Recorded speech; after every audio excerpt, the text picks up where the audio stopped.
Então, continuando nossa terceira videoaula da lição 7, entrando na igreja, e nós estamos falando sobre os requisitos para receber a salvação de Deus, porque quando nós recebemos a salvação, nós entramos na igreja e a lição aqui é entrando na igreja no sentido espiritual, né? Fazendo parte da igreja, né? Não é falando fisicamente de a igreja reunida e você entrando, chegando na igreja, não. É fazendo parte da igreja, né? Bem, Jesus não impôs condições difíceis, né? Aqui em cima nós estamos vendo requisitos bem simples, né? Todos nós podemos compreendê-los e obedecê-los. Qualquer pessoa pode obedecer o que Jesus pede. E ele não pede coisas difíceis, como, por exemplo, já pensou pagar 10 mil reais, conquistar uma nação, tornar-se presidente de uma companhia, formar-se na universidade, ser apoiado e aceito por todos os membros da congregação, ou até mesmo ter uma experiência extraordinária, ter tido uma visão, falar em línguas, nada disso. Ele ordena apenas o cumprimento sincero desses requisitos, que são fé em Deus e Jesus, confissão dessa fé, arrependimento dos pecados e imersão em água para perdão dos pecados. Tudo mais na salvação a partir daí é feito por Deus. Como é que meus pecados são perdoados, limpos? Como é que minha vida é entregada? Aí é Deus que faz. Você simplesmente tem que obedecer e seguir esses passos. Ao demonstrarmos a nossa fé através de uma submissão e obediência totais, Ele nos salva e nascemos no seu corpo ou reino. Se na sua experiência religiosa você não seguir exatamente esses passos, ainda há tempo de corrigir, né? É como alguém que foi ao médico e de repente perdeu a receita, e aí ela tomou os remédios de qualquer jeito, mas aí de repente ela encontra a receita e ela encontra os horários direitinho que é para fazer. Então comece e faça certo, né? Para que as coisas funcionem. Tomar o remédio da maneira correta vai fazer com que o remédio tenha efeito, como o médico passou. Da mesma maneira, nosso médico aqui é Jesus. Ele nos deu essa receita, temos que segui-la fielmente. Como eu digo, muita atenção, às vezes as religiões manipulam isso, mudam a ordem, né? Mudam a ordem das coisas. Então, na Bíblia é toda uma sequência em cadeia. A fé que leva ao arrependimento, que leva à confissão, que leva ao batismo, que leva à salvação. O Senhor disse que a única maneira de entrar no reino de Deus é através do nosso renascimento da água e do Espírito. Em verdade, eu te digo que se alguém não nascer de novo, não pode ver o reino de Deus. Quem não nascer da água e do Espírito, não pode entrar no reino de Deus. Palavra de Jesus. O reino, o corpo e a igreja. Três entidades diferentes? Três entidades diferentes? De maneira nenhuma. A mesma entidade, né? São descrições diferentes da única parte sagrada que Deus deixou aqui na terra, que é o seu reino, o seu corpo, a sua igreja. Mas o que é o reino? É simplesmente a igreja. Ambas as expressões são usadas alternadamente por Jesus, por exemplo, em Mateus capítulo 16, 18 a 19. Ele diz que iria edificar a sua igreja e diz que ia dar chaves do reino dos céus. Será que Jesus permite duas maneiras para se entrar na igreja? Certamente que não. Leia, por exemplo, João capítulo 10, versículo 1 a 18. O que será que tem em João capítulo 10, 1 a 18? Então, eu estou com a Bíblia aqui. Eu não sei se você está aí, mas eu estou com a Bíblia aqui. Então, deixa eu encontrar essa passagem. João capítulo 10 diz assim: Bem, em verdade vos digo, que o que entra pela porta no aprisco das ovelhas, mas sobe por outra parte, esse é ladrão e salteador. Aquele, porém, que entra pela porta, esse é o pastor das ovelhas. Para esse o porteiro abre, as ovelhas ouvem a sua voz, ele chama pelo nome as próprias ovelhas e as conduz para fora. Depois de fazer sair todas as que lhe pertencem, vai adiante delas e elas o seguem, porque lhe reconhecem a voz. Aqui Jesus está se apresentando como bom pastor, né? Como bom pastor. E ele também faz contraste com o mau pastor, aquele que não quer o bem das ovelhas. Então, O versículo termina dizendo, Jesus dizendo, ninguém a tira de mim, pelo contrário, eu espontaneamente a dou. Tenho autoridade para entregar e também para reavê-la. Esse mandato recebi do meu Pai. Então, só existe um reino e só existe uma maneira de entrar, que é através do nosso pastor, o Supremo Pastor, Jesus Cristo, que conduz as suas ovelhas. João capítulo 14, 16, Jesus diz, eu sou o caminho. Ninguém chega ao Pai a não ser por mim. Não cria atalhos, gente. Olha, muito importante isso. Jesus foi muito claro. Ninguém chega a Deus a não ser por mim. É por Jesus.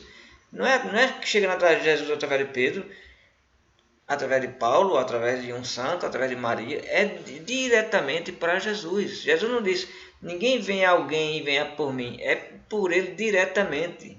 Às vezes as religiões criam atalhos, né? E a Maria, mãe de Jesus, que reconhecemos, foi uma mulher santa, né? Reconhecemos isso, a Bíblia confirma, né? A pureza, né? A Maria foi uma mulher como nenhuma outra já houve, não é? Escolhida para ter Jesus, mas as pessoas querem colocar Maria como atalho para chegar a Deus. Então, Maria pede a Jesus, então eu peço a Maria que pede a Jesus que vai... Gente, não faça isso. A Bíblia não coloca esses caminhos. Veja o que está escrito. Jesus disse, eu sou o caminho, é Ele o caminho. Ninguém vem ao Pai senão por mim, então tem que ser diretamente através dele. Né? Jesus não está colocando mais ninguém além dele, é Ele quer que você vá até Ele, diretamente a Ele. Ele é o único que pode salvar. Quando a palavra é plantada em nossos corações e cresce, dela nasce uma nova criatura, a qual vai se tornar membro do corpo da família de Jesus, que é a sua igreja. E novamente, lembra, o apóstolo Paulo afirma que somos batizados em um único corpo, 1 Coríntios 12, 13, e todos recebemos o mesmo Espírito. Mas o que é o corpo? É a igreja, Colossenses capítulo 1, versículo 18, que fala da igreja, que é o seu corpo. E quantas igrejas há? Apenas uma, Efésios capítulo 4, versículo 4, há somente um corpo, né? Onde Cristo é o cabeça do corpo da igreja, Efésios 1, 22, 23. E como é que entramos nela? Através do nascimento espiritual, da água e do Espírito, sendo ambos elementos essenciais à nossa salvação. João 3, 3 a 5. Mas Jesus disse que precisamos ser batizados para sermos salvos. Marcos 16, 16. E é isso que os coríntios fizeram. Atos 18, 8. Se arrependeram e foram batizados. Portanto, quando somos batizados, tornamos-nos logicamente membros da igreja. Existem algumas pessoas, algumas igrejas, que dizem que o batismo não pode fazer parte da salvação, porque o batismo é uma obra e não somos salvos pelas obras. Eu quero deixar bem claro aqui que isso está muito errado por um simples detalhe. O batismo não é uma obra, porque você não faz o batismo. Obra é aquilo que nós fazemos para receber a salvação, mas você não faz o batismo para receber a salvação. Você recebe o batismo, né? Então você não faz nada, você simplesmente se submete à obediência a Deus e você recebe o batismo. Alguém batiza você, você não se batiza. Então o batismo não é uma obra que ninguém faz. O batismo é algo que nós recebemos daqueles que já estão na igreja cumprindo o mandamento de Cristo. Então essa história de dizer que o batismo é obra está errada, porque ninguém faz a obra, ninguém faz o batismo, nós recebemos o batismo. E Jesus disse, quem crê e for batizado será salvo. Então está muito clara essa receita, não tem que entender coisa diferente. Jesus não diz quem crê é salvo e depois é batizado. Ele não fala isso, né? É pena que as igrejas manipulam, trocam as ordens dessas coisas e criam muita confusão. Então vamos voltar à simplicidade da Bíblia e com certeza vamos estar certos, seguros que estamos realmente obedecendo e fazendo aquilo que Deus quer. E Jesus então vai nos perdoar, nos salvar. Conclusão. E daí? Será que a salvação dos pecados automaticamente nos mantém salvos para toda a eternidade? Não, de maneira nenhuma. Porque há dois aspectos da salvação. A dos pecados cometidos antes do nosso nascimento espiritual e a salvação eterna depois de uma vida fiel a Cristo. Temos textos que vão ensinar sobre isso, né? Nós temos, por exemplo, Filipenses capítulo 2, versículo 12. Vamos ver alguma dessas passagens, né? Começando com Filipenses. Deixa eu abrir aqui Filipenses. Capítulo 2, versículo 12, né? Muito bem. Filipenses capítulo 2, versículo 12. Cadê? Achei aqui, pronto. Diz assim. Assim, pois, amados meus, como sempre obedeceis, não só na minha presença, porém muito mais agora na minha ausência, desenvolver a vossa salvação com temor e tremor. Ou seja, você recebeu a salvação, a graça, você foi perdoado dos seus pecados, você agora é parte da igreja. O que é que você deve fazer agora? Desenvolver a sua salvação. Ou seja, mantê-la, cuidar dela, regá-la. Lembra aquela planta que você comprou, que a pessoa cuida e vai aguando e vai tratando? Então, é esse o sentido de desenvolver a sua salvação. É crescer na fé, né? É amadurecer, é aprender. 1 Pedro, capítulo 3, versículo 18. Deixa eu ver aqui, 1 Pedro, capítulo 3, versículo 18. Vai dizer assim: Pois também Cristo morreu uma única vez pelos pecados, o justo pelos injustos, para conduzir-nos a Deus, morto sim na carne, mas vivificado no Espírito. Então Jesus morreu para nos conduzir até Deus. Efésios capítulo 4, versículo 15, vai dizer assim, 4,15 diz: Mas, seguindo a verdade em amor, cresçamos em tudo naquele que é o cabeça, Cristo. Então, quando ele diz cresçamos, está falando no sentido espiritual. Você precisa crescer espiritualmente. Você nasceu na fé, você passou do novo nascimento, você agora é uma criança na fé. Então, você precisa crescer. E a igreja é o ambiente que vai proporcionar esse crescimento. Então, a salvação agora ela vai continuar a ser operada na igreja. Mas entenda uma coisa, você já está no reino. Você já foi salvo, você já está em Cristo. Quando ele voltar, ele vai levar você. Você tem que ter fé nisso.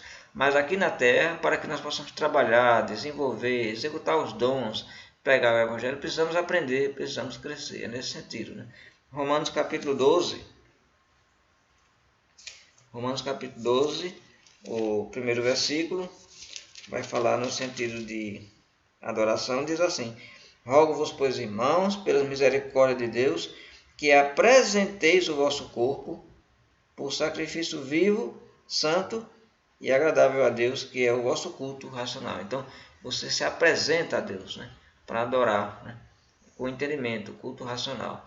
E Apocalipse 2,10, que conclui muito bem dizendo: ser fiel até a morte, dar-te a coroa da vida. Então, temos a obrigação de crescer até a maturidade espiritual, de santificar nossas vidas no serviço real e de permanecer fiéis à nossa chamada cristã até o último dia, o último momento de nossa vida. Você é membro da Igreja da Bíblia? Tem seguido fielmente os passos nela indicados? Se não, você não foi salvo. Se você não seguiu exatamente esses passos, você não foi salvo. Pesquise as Escrituras, estude mais, obedeça ao Senhor.